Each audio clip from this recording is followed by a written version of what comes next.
এক গ্রামে রিনা নামে একজন মহিলা থাকতেন।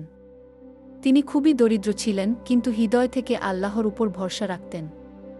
রিনা প্রতিদিন ছোট ছোট কাজ করতেন, ঘর পরিচ্ছন্নতা, মসজিদে সাহায্য এবং গরিবদের জন্য খাবার তৈরি। একদিন রিনার পরিবারকে বড় সমস্যার মুখোমুখি হতে হলো। তাদের ঘর ধ্বংস হয়ে গেল এক ভয়ঙ্কর ঝড়ে। রিনা খুব দুঃখ পেলেন, কিন্তু হতাশ হলেন না। তিনি আল্লাহর কাছে প্রার্থনা করলেন, হে আমার প্রভু, তুমি সর্বশক্তিমান। আমার পরিবারকে সাহায্য করো, আমাদের ধৈর্য দাও। পরের দিন গ্রামের মানুষরা রিনাকে সাহায্য করতে এলো। কেউ ঘর ঠিক করতে সাহায্য করল, কেউ খাবার আনল। ধীরে ধীরে রিনার পরিবার আবার স্বাভাবিক জীবনে ফিরল। রিনা এই ঘটনার মধ্য দিয়ে শিখলেন, আল্লাহর উপর বিশ্বাস রাখলে, ধৈর্য ধরে থাকলে তিনি আমাদের সাহায্য করবেন। রিনার এই গল্প আমাদের শেখায়, কষ্টে আল্লাহর দিকে ফিরে যাওয়া কখনো দেরি করে না।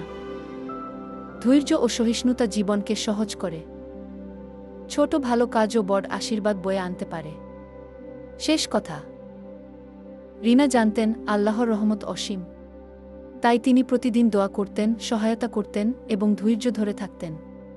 শেষ পর্যন্ত আল্লাহ তার ধৈর্য ও বিশ্বাসকে পুরস্কৃত করলেন।